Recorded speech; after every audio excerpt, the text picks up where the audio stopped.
This week in a conversation, I have the privilege to welcome out of Ontario, Canada, impeccable author, Andrea Bougiouklis. We're going to be talking about her fantastic, intriguing book titled The Art of Becoming a Traitor. Very intriguing. But before we get in this beautiful video, I just want to remind you it's important to subscribe to this YouTube channel. And if you do, don't forget to click the notification bell so that way every time a video is posted, it'll go directly into your portal. So let's get started.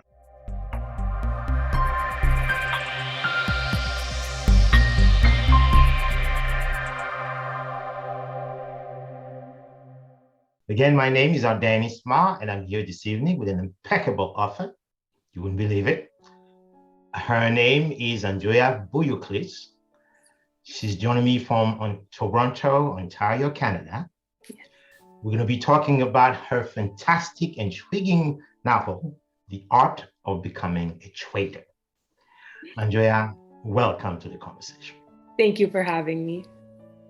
Okay, Andrea, would you please tell the viewers of CSMS Magazine who is Andrea Bougiouklis? Well, my name is Andrea Bougiouklis. I am obviously an author, but I'm also a student, currently a third-year university student at Ryerson University in Toronto, Canada. I'm majoring in creative industries and specializing in film production because I would like to make movies one day. Besides that, I'm also like a big sports fan, big fan of music, just big fan of everything in general. But in a nutshell, that's sort of who I am, what I like. Okay, so Andrea, I also know that you've already produced stage plays. Yes. And how do you do all of this? You're only 20. I mean, you are, let's face it, let's just get it right now. I mean, you already produced stage plays, writing novels, and you have no plan of slowing down. No plan of slowing down, no. I always have to be doing something, you know. I used to play soccer and that took up most of my time. And so since then, like, I've always just had to be doing something. I feel like I can't just be stagnant. So whatever I can get my hands on, whatever I can do, I just love to do it. Okay. All right. So let's dive into the art of becoming a traitor. Andrea, I mean, you write like a mature individual. I appreciate that. Yeah, I mean, I never expected a 20-year-old to write a story like this. At some point, it sounds like a political novel. A little bit, yeah. Yeah. So, Andrea, what led you to choose a story like this? I wrote it last year, so in 2020, and I think I sort of write reflective of what I see around me. So I was sort of looking at like political climates around the world. I was also taking history classes in university at the time. So I was looking at those, seeing all these comparisons between everything. And there were just certain things that I found felt sort of like a pattern between like historical events, current events everywhere. And so I just sort of felt, I don't know, I just got this idea for this story sort of randomly, sort of like out of nowhere. I wasn't like actively thinking to write something, but I got an idea for it. And yeah, I sort of just wrote it to sort of reflect the things that I was seeing in a way that doesn't feel as close to what's going on in the world, like at the moment, because it's set in the future, you know, it's like something that's not happening right now. Or something at 2022, something like that. Yeah, like so far, yeah. Yeah. So is it fair to say that you think 100 years from now, we will still be facing what we're facing now today? I do think that in some ways, I think that maybe not in the same ways as we're facing issues today, or maybe not, you know, the exact same sort of injustices, but there will, I feel, always be some sort of power imbalance or some sort of problem. And, you know, people like to say, oh, we'll like grow and we'll change, but just the way that at least it feels to me, obviously, I don't know, but the way that it feels to me, it does feel like everything is pretty like cyclical and just happens over and over again in different ways. So that's kind of what I tried to reflect. Okay. And also understand at the same talking, you're trying to provide some solution to it. The protagonist, Eleri, and her friend, Fyodor, they set out on a mission to undo wrongs of the past. Yes. And they feel empowered because they strongly believe that the truth is on their side. Let me ask you a question now. Do you think the truth can propel someone to the point that it seems like he or she can accomplish what would seem impossible, but possible? I do think that it can, in the sense that if the truth is something shocking to you, if it was something, because in their case, in this story, this was something that they didn't know was going on, right? They learned these things and they realized that they had been in the wrong for so long and they wanted to fix that. So I think that learning the truth, especially when it's something that you had never considered before, something that you might not have even thought was in your realm of comprehension. I think learning the truth can propel you to do pretty much anything if you feel passionately about what you learned, if you feel really strongly about what it is that you've seen. I believe that it was on page 17, page 17, her encounter with the commanding officer, Milton Haas. Yes. That was brutal, but also classy. It was not nice. It was classy, yes. Remember that she said that, you said, "I want your eyes on me when I speak, sir." He seems startled because he never expected that from your mom, right? She knows who she is. She has to command that attention. Right, and then all of a sudden he goes on to say that, well, it has come to my attention that there are still troops in Vaskavi. Is that what the name of the place? Yeah. He nodded, his eye blank. That's correct. He doesn't care. Why? It's a necessary evil, I'm afraid. She scoffed. You have thousands of troops in a region you've already defeated. That's I can see someone like me or someone who experiences maybe war or maybe a fight for political, for social justice or something, Yeah. But you, Andrea, have you read a lot of, I would say, writers like Marquez, for instance, honestly, most of my inspiration writing wise came from what I read when I was probably 12, 13 years old. So it was the whole shift in young adult novels. That was that whole dystopian type of stuff. Right. That's where my inspiration came from. I haven't read honestly too much political fiction or historical fiction in that sense. So everything that that inspired me to start writing when I was younger was everything that came out around 2012, all those Hunger Games type things, all of that. That's what I read when I was younger. And that's what I was I would love to make something like this one day. On page 9, you describe her, just really like a true warrior. You say that she wore a black uniform that matched that of the man in front of her. Her boots were laced, her face clean of all makeup, and the body of all jewelry. So you describe her in a way that she's a female soldier.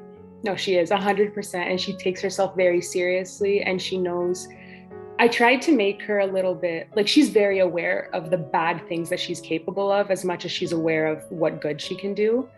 And so, yeah, she takes herself seriously, all the time. She has to present herself in a way that if she was looking at herself, she would feel intimidated type thing. She wants to be that sort of person all the time. And you have a compelling way of describing, not just the characters, but also the imagery. You set the stage in a way that I don't have to see it. I can just picture it in my mind. Yeah.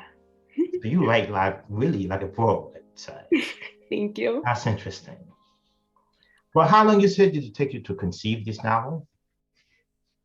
Honestly, 3 weeks, I think, start to finish. I wrote the whole thing. 3 weeks? Yeah, 3 weeks. I wrote it. I know I wrote the entire thing in 1 month. I just can't remember exactly when I started and I stopped, but I think it was about 3 weeks it took me to write the entire, just I wrote it all at once, the entire thing. Now, who was a better reader after you conceived the novel? Who did you turn to? One of my really good friends, her name is Chloe. She's great, but I sent it to her. I wasn't sure if I wanted to publish it or anything like that. I just sent it to her to be like, to say, I finally finished, because I always start writing things and I never finish them. So I kind of sent it to her to say, I just finished it. Do you want to actually read over it for once? And she did. And she read it in like a day and a half. And she was so enthusiastic about it. And I was like, okay, now read it again properly. Let me actually know what's going on. I'm like, I'm glad you love it, but please, do you have any feedback? But yeah, she was my only beta reader. I sent it to her. She loved it. She really encouraged me to try to get it published. So that's where that came from. Yeah. Okay. Now, if you when you were younger, you said you had been writing since you were 12. Oh yeah, maybe even before that, but not in ways that were really like professional. I guess I was always like writing. I wrote like this little terrible, horrible short film when I was like 8 or 9. But I was always like sort of like a storyteller, sort of writing things my entire life. It was just as I got more into high school that I started taking it more seriously, I guess you could say. Let me just go back to something you just said at the beginning. You said that you write and trying to describe things that you've seen happening around you. Yes. Okay. Are you referring to social injustices or something? Or? Yeah, there's not one specific thing that inspired this story or really anything else that I write. It's usually like a combination of everything, but yeah, it is social injustices, it is political climates, it is just a bunch of, because I am very I pay a lot of attention to current events, stuff like that. So it's not one specific thing, but it is sort of an amassment of all of these things that go on. So, Andrea, I can see you not just a novelist, but also and a very important filmmaker with a powerful message behind it. I read one of the passages on your website, and something really caught my attention when you say you made some reference to the Palestinian cause or something like that. Oh yeah, on my link tree, yeah. So I can tell you that, Andrea, I was born in Haiti, and I grew up in the street of Miami in the very early 80s, and I was heavily involved into politics, and especially when it comes to this refugees struggle against immigration policies. I was heavily involved while I was a university student. Yeah. So, and I was exposed to great writers who really influenced me when it comes to speaking the truth. Yeah. So, do you see yourself maybe after graduation that you will embark upon a mission like this, using your skills as a filmmaker? Yeah, I do think so. Yeah, I want to, one of the goals I've always had is, aside of like my own storytelling, because I would like to do that as well, but outside of that, I've always really wanted to do like documentary type filmmaking about things that are happening that people might not know about, or situations that are going on that might be like taboo or whatever. I've always wanted to be able to, in my storytellings, tell the stories of others as well. Okay. And so, yeah, it's really important to me that when I have like the platform to do so and the resources to do so, that I'm able to also shed light on other situations and help other people out as well. And I'm pretty sure that you have the full support of your parents, right? Oh yeah, yeah. It's a little. What's the word I can use? Like not typical of me to want to do this type of stuff, but yeah, they fully support it. Yeah. Were they surprised at the beginning? No? I didn't tell them that I wrote a book. They kind of found out when I was like, hey, I'm publishing it. I hadn't told them anything leading up to it because, to be honest with you, if it didn't work out, I didn't want to go back later and be like, never mind, it's not happening. Okay. So I just didn't tell them until it was done. But I don't think they were surprised when I told them what I wanted to go to school for. Mm-hmm. I think they're just kind of like, if you're going to do it, then do it properly. And like, actually, Exactly. It's not going to come to you, right? You have to work for it type thing. So they're encouraging and they're supportive. They just remind me that I have to do my own work to get it done as well. Okay, so I understand you speak several languages too. I do. What are they beside English? So Greek was my first language. English and French I learned in school. And then at like an elementary level, I can speak a bit of Spanish and a bit of Danish. Wow. And then beyond that, I'm also trying to learn like German, but it's very difficult. And I want to learn like Russian. There's a whole list of languages I want to be able to learn. And how can you do all this while you're trying to accomplish? So, I mean, these are profound, very strategic, important things that you want to accomplish. And simultaneously, you're learning multiple languages too. Do you think that can enhance your chances at becoming a successful filmmaker because of your skills at communicating in several languages? I do. Yeah, I do think so. I think it's important for me, at least. I've always felt like it would be something really helpful just generally to know more languages, be able to communicate more people. There's also things just in terms of being a writer, when you speak more languages, there's like certain sayings or idioms or whatever in other languages that don't exist in English. And it makes you like think different ways about how to structure your sentences, how to give your characters like certain attitudes, whatever. And I think in like all aspects of this, it's like so helpful and so much fun as well. And when it comes to creating writing, I mean, you leave nothing, you leave nothing, actually, even the sense, the gesture, the movement, the speech, the tone of the speech also. That's really impressive. Thank you. It is impressive. Now, let me ask you something. You said your first language is Greek. Yes. Okay, so you were born in Greece? I was born here, so were my parents, but my grandparents were immigrants. And so when I was growing up, we like spoke Greek around the house all the time. Okay. I started learning English as well, like when I was like younger. So it wasn't like I only spoke Greek and then went to school without knowing English. So I did learn that too. But yeah, it was mostly Greek when I was growing up. Yeah. Okay, that's interesting. And how did you get to, I know French is also spoken in Canada, which is one of the two official languages. Yes. And you know what? Every time I take my children to Montreal, and I travel from, I rent a car in downtown Montreal. So I travel east towards Quebec City, and then west towards Ottawa. Yeah. So it's amazing to see how people can simply just weave, between languages. It's amazing. My kids, I speak French, but they don't, but they speak Creole, so they can understand some French.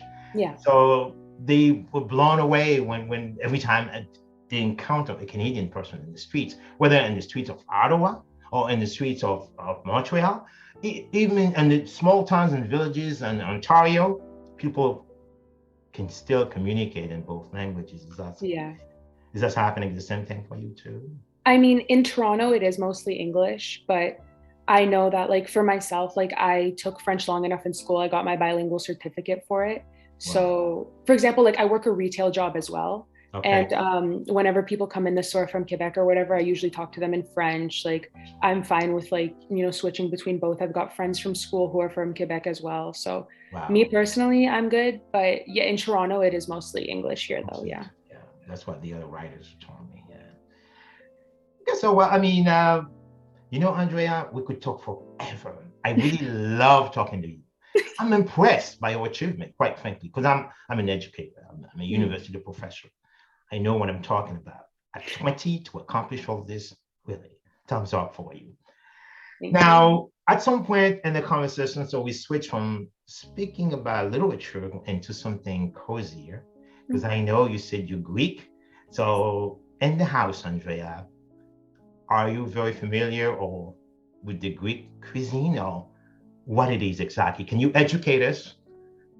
So I don't cook personally. I'm not a very good chef at all. But right now we're nearing the holidays, we're nearing Christmas time. So there's a lot of really fun like Greek desserts that always start coming around.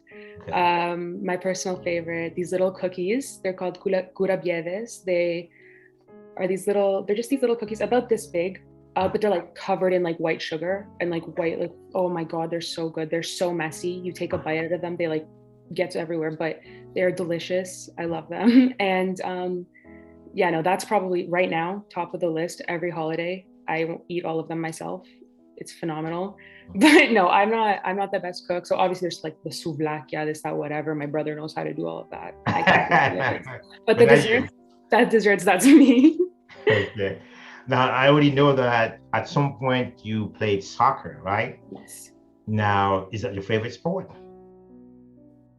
One of them for sure. I played from like since I was really little to when I was about like 16, 17, and then I had to get like knee surgery, and that was a whole other situation. But Okay. so soccer is one of them. I've probably soccer, hockey, baseball, basketball. I really like Formula One racing. I watch everything.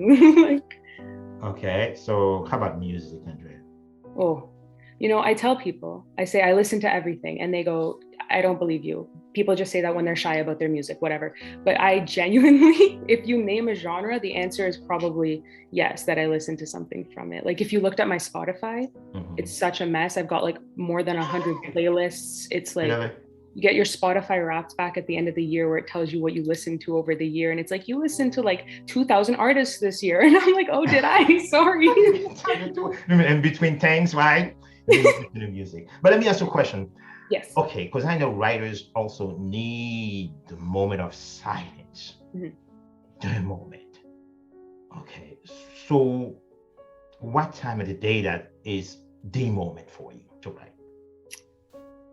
Usually at night is when Okay. I get my best ideas going. Like I don't think I've ever done anything productive before like 8:30, to be honest with you. Like Really? no matter how much I try writing in the day, unless I'm like super inspired and I'm already on a roll. Like if I want Okay. to start writing something during the day, it's not happening. It's usually like overnight when I get my best work done.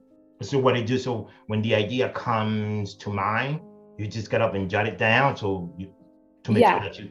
So for example, for this novel, like I didn't actually have the entire plot Mhm. thought out at any point as I was writing it. I just kind of wrote it as I was going and went back later and fixed anything that didn't make sense. But like it started with I wrote the last scene right before the epilogue where Mhm. they're like sitting on the roof or whatever. I wrote that first. Mhm. And then I was like, okay, how did I get to this point?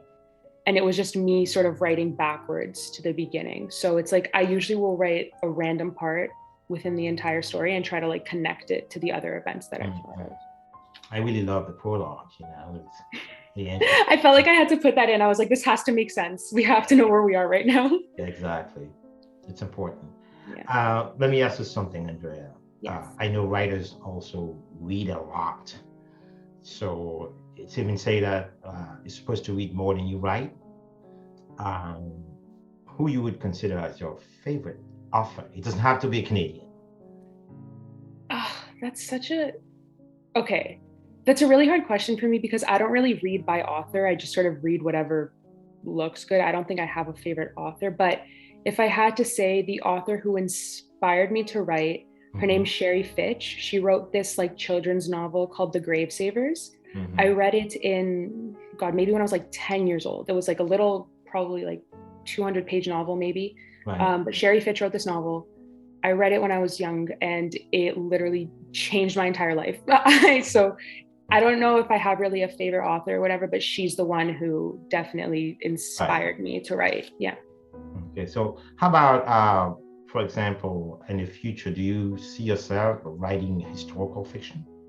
I definitely do want to write historical fiction. I took a writer's craft class a couple of years ago, Mhm. and we had to do this project at the end where you write like 40 pages or whatever to like the start of like a novel. And the thing I had done for that was a historical fiction set in the 20s. Okay. I definitely want to finish that idea at some point. I love historical fiction. I just want to be able to write it properly. So I want to be able to like put all my research in right, Exactly. make sure that I'm not writing things that don't make sense for the time period because it can Beautiful. be very tedious.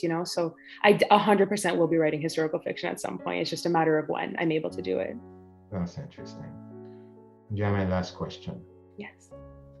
If there's a lesson you want to give to young people like you who would want to embark upon a journey to become such an impeccable author as you are, so what lesson would you give them? If I mean, I kind of echoed this in the book a couple of times. If you don't believe in yourself, no one else will either. That's great. No. So you have to really be able to look at what you're doing. Just try doing it. Thinking of writing is harder than writing itself. Mm-hmm. The idea of it is very daunting. It's very big. It's very endless. But a lot of us are like perfectionists, and you want it to be like there can be no issues. But at some point, you're gonna have to call it. So the idea of writing is harder than writing itself. If you just start, you'll be able to get to an end at some point, and that's pretty much it. You just believe in yourself from that point forward, and something will figure itself out. Beautiful. And with that, I'm just going to say it's been such a pleasure to have this conversation with impeccable. Thank you for having me. Thank you so much. I appreciate it. Andrea Bougiouklis.